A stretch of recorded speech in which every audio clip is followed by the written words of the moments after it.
What's going on, rock stars? It is your girl, Taliajanette, leader of the rock stars. If you are new to the channel, hit the subscribe button. I thank you for watching. If you are a returning rock star, thank you for coming back. Today's video, this video is going to be I want it to be short, sweet, to the point. I don't want this video to be 2.5, 3 hours.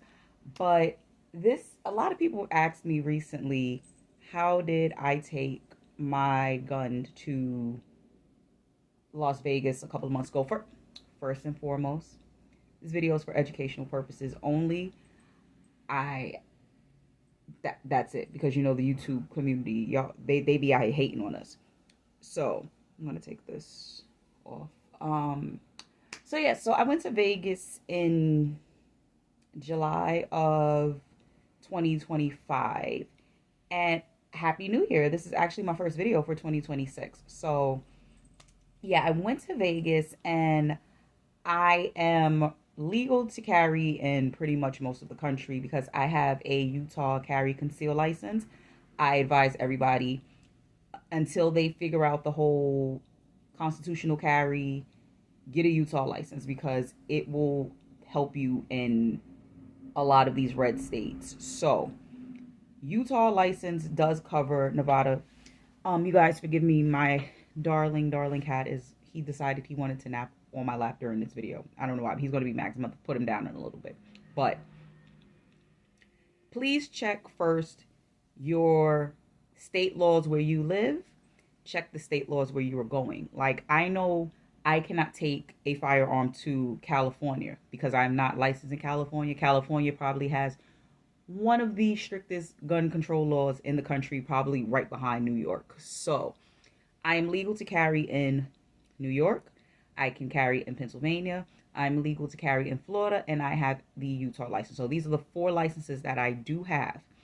My PA license, I feel PA might cover a few states, but it's not that many.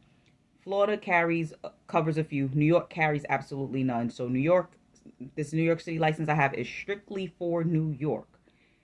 The Utah license, this is all the states that Utah covers. You see that, right? So I decided when I went to Vegas, I was like, you know what? I went to the gun range the last time I was out there. Let me go to the range this time and take my actual firearm. So the actual process was not as complicated or as hard as I worked it up in my head to be. Like, I thought this was going to be a major headache at John F. Kennedy Airport, because we know JFK Airport is always something at JFK. If you live in New York, you know. So first thing you have to do, you have to make sure you have a lockbox. This is my lockbox. I'm going to probably have to blur all of this out, because what I ended up doing, I took my lockbox and I put my name, my address, and my New York license and my Utah license. Did I need to do this? Did we need to do it, baby bear? Probably not.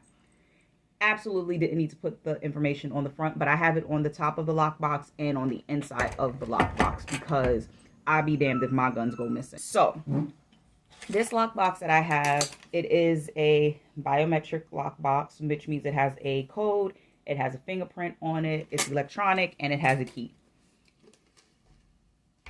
Pretty much this is what the inside looks like. There's some foam padding. The top, again, because all my information is on the top, I'm not going to show you guys that part, but you can put the what do you guys call it, those air tags, if you have air tag usage. You can put it has a credit card slot and all that good stuff. So like I said, so you have your lockbox. Also, with the lockbox comes with this cable, right? So I forgot what video I was watching that I saw this, but I had to cut a hole in my liner of my suitcase. It wasn't a fancy suitcase. Like, it was a suitcase from Primark that I got. That it's a hardcover suitcase, and I'll actually put a video or a photo of said suitcase. But I cut a hole in the liner so I can get to the actual handlebar of the suitcase to wrap this cord around. This is one of those indestructible cords. Like, this cord can't be clipped, it can't be cut, anything. So I loop it into the suitcase, and then you see this end. This end will go in that slot for the lockbox, right? And now when you close it, the cord is inside the box. So this way my box can't be removed from my suitcase if somebody were to gain access to my suitcase whatsoever, right? What you also are going to have to do, you cannot carry a loaded firearm into the airport. Please, please, please do not take your firearm to said airport and unload it at the airport. Pack the firearm already unloaded. So what you have to do, whatever firearm or firearms you are taking, you have to have them unloaded. So this box, I only took my Glock 43, and it's a rather small firearm. I didn't think I needed to take 2 firearms with me. I was still, I was still adjusting to my Glock 43, like carrying it regularly. So I only took my Glock 43, and I took 2 magazines with me. So the firearm has to be empty. The magazines have to be empty. You cannot just take the magazine out with the ammo inside it. You have to take the ammunition out of the magazines and the firearm. Clear the chamber, double check, triple check, quadruple check, all of that. As far as your ammo is going to be concerned, I did not take 10,000 rounds with me to Vegas because, one, you can only take, I think, 11 pounds worth of, I'm lying. Is it 11 pounds? It might be 11 pounds worth of ammunition on a flight. I only took the self-defense ammo that I had in the firearm. At the time, my Glock was only carrying 6 rounds, plus 1 in the chamber, so it was 7 rounds. And then I took an additional 7 with me for the other mag. I kid y'all not, I didn't even walk around Vegas majority of the time with my firearm because I was under the impression everywhere I was going to go into was going to require me not to have my firearm on me, and I didn't want the headache or the hassle. So I really just carried it here and there, but I didn't carry it the entire trip. Also, when it comes to the carrying on the airplane or packing the ammo, your ammo has to be separate. So on my way to Vegas, I had my ammo in this box. So this, just a hardcover box. You can leave it, you can put it in one of these boxes. You can leave it in the actual box that you purchase the ammo in. I just tend to always throw the boxes away that the ammo comes in because my self-defense rounds, I put it in an actual holder, and in my range ammo, if I don't leave it at the range, I leave it in the box that it came in, and I just take it to the range with me. So however you prefer to carry your ammo, it has to be stored separate. So they don't want it rattling around in the lockbox or anything of that nature. Once you get to the airport, you have to go to the desk that you are flying with. So if you're flying JetBlue, go to the JetBlue desk. United, go to the United desk. Delta, go to Delta desk. American Airlines, go to the American Airlines desk. You have to tell them that you're declaring a firearm, that you do have a firearm in your check bag. You cannot take your firearm in your carry-on. Because somebody will do it. You cannot take the lockbox in your carry-on. It has to be in your checked bag.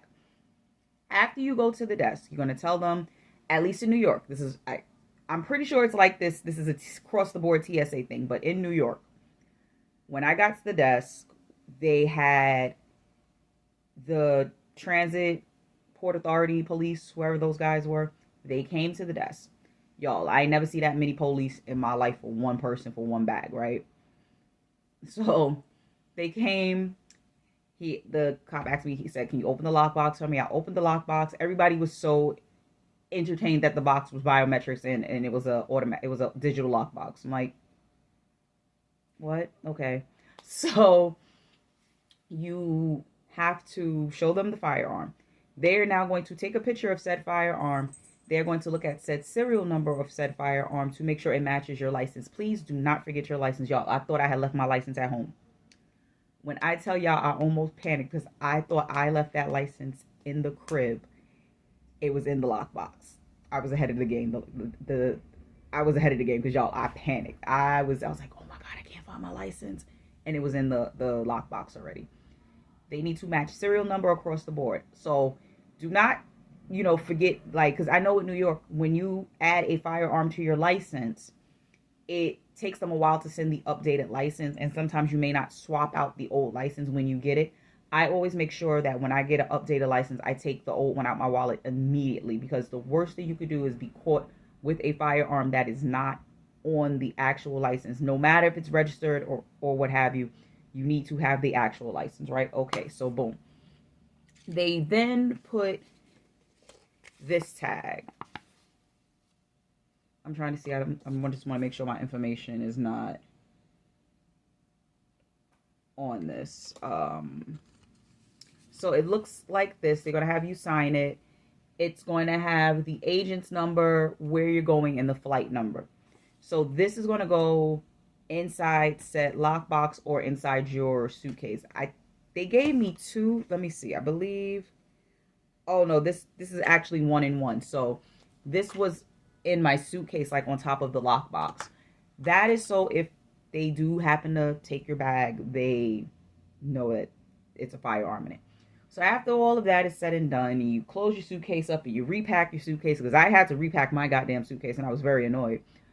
They're going to put, at least JetBlue was going to put a bright orange tag on your bag with an exclamation point on it. And your bag is now flagged, right? Now, I asked this question before I got on my plane. Will my suitcase come out on the carousel in Las Vegas? I was told yes. Y'all, I got to Vegas. I got to the carousel. My bag was nowhere to be found. I panicked. When I tell y'all, I had no clue what to do with myself because I could not find my bag. Turns out, if you have a firearm in your bag is flagged already, so it's not coming off the carousel. So I had to go find the JetBlue office, and I waited about 15 minutes because there was nobody in the office, because apparently they have one person that goes get all the flagged bags. And I had to wait for this person about 15-20 minutes to bring my suitcase off the plane. And the paranoid in me, I'm going to advise don't do it, but I was paranoid, so I checked to make sure my lockbox and my firearm was in said suitcase, because I have heard horror stories of guns going missing in the airport. You go somewhere, you think you're gun is safe in the bag, and you get there and your firearm did not make it to the airport with you. So I would advise don't do it in the airport. If you do, don't do it out in the open. Do not load the firearm in the airport, y'all. Do not. I know some of these cities are a little crazy. You want to strap up as soon as you can. The paranoia in me wanted to as well, but you cannot have a loaded firearm in the airport. It is a federal charge if you go into this airport with your firearm or you strap up and leave out. Wait till you get to wherever you're going to put the firearm on your person. Okay, right? So, after all that, that's pretty much the gist of it. Coming back from Vegas, my cat is sitting in the suitcase that I have open on the floor, y'all. He is so weird. So coming back from Vegas, it was a little bit faster because the cops in New York were so fascinated that my Glock was pink and purple. Like, the guy, he was asking me so many questions. I'm like, bro, I got a flight to get on. So Vegas, it was a little... It was only a headache because the JetBlue counter wasn't open. My flight, when I come back home, I always try to catch the first flight out if I can. If it's not the first flight, I'm trying to catch the earliest flight. I do not want to be on a plane after 12 p.m. Coming back home, because New York City traffic, it don't matter what day of the week it is. The traffic is always going to be trafficking in New York, and I want no parts of it. So I got an early flight. It was cutting close, y'all. I think my flight was at 8 that morning. Might have been an 8 a.m. flight. And the person, excuse me, what was it? Okay, so the front desk wasn't open where I had to go declare the bag. So apparently everybody didn't come to work that day until after 7 o'clock. And I had like two families in front of me because they needed to, you know, do wheelchairs and check all that stuff out. That process, once I got to the lady, it was, she called the Port Authority police or whatever they call them in Vegas, and they came. They didn't do the whole stunts and shenanigans that NYPD did. They did again. They just looked at the firearm, asked me where I was going. They didn't even check my actual license, I don't think. Like, and I had the Utah license with me. I asked them if they wanted to see the license. They said, no, you just got to make sure you can fly back home to where you can get wherever you got to get to. When I'm like, excuse me. All right. So, again, when I got back to New York, same thing. My bag, they told me my bag was going to come off the carousel, but I knew better this time. So, I actually just went straight to the JetBlue desk at JFK. And my bag was actually waiting there by the time I got through the maze that is John F. Kennedy Airport. So, just a quick recap. Let's circle back. Lockbox. Doesn't matter if it's digital, regular keys. This does have a key port if the batteries go dead on it. Lockbox. Separate box for the ammo. Cable for said lockbox to wrap in your suitcase so the box can't, word vomit. So that the box can't be removed from your suitcase. License. Have all your proper license, permits, whatever you need to carry to ensure that you are legal to carry in that state. Check the state laws where you live, where you're going. Also, check the mag capacity because people are getting jammed up with magazines now. If you know you are going to a state and the state only allows a 10-round mag and you live in a state that has a 30-round mag capacity, please make sure that you are in compliance with all the state laws because they will lock you up, bro. I hate it too. I think some of these gun laws are the craziest things ever, but they will lock you up. So please double check, triple check every law that you need to check when you are going outside of your actual state of residence. Suitcase purpose. We didn't, like I said, I'm gonna, if you guys haven't seen it already, the suitcase is somewhere in this video. I prefer a hard shell suitcase with a combination lock on it. Yes, I know TSA has the master key that can, you know, get into the suitcase or whatever. I don't care. I also know how I leave my combination lock so I can tell if it's been fumbled with. But I prefer a hard cover suitcase with a combination lock just to be like a little extra layer of protection. But that is it for this video, you guys. This was, again, I told you, really quick video. Please, please always check the gun laws. Check your regulations wherever you live. Please, gun safety 101. Always practice safe gun practice. And that's it for this video. I will catch you guys in the next one.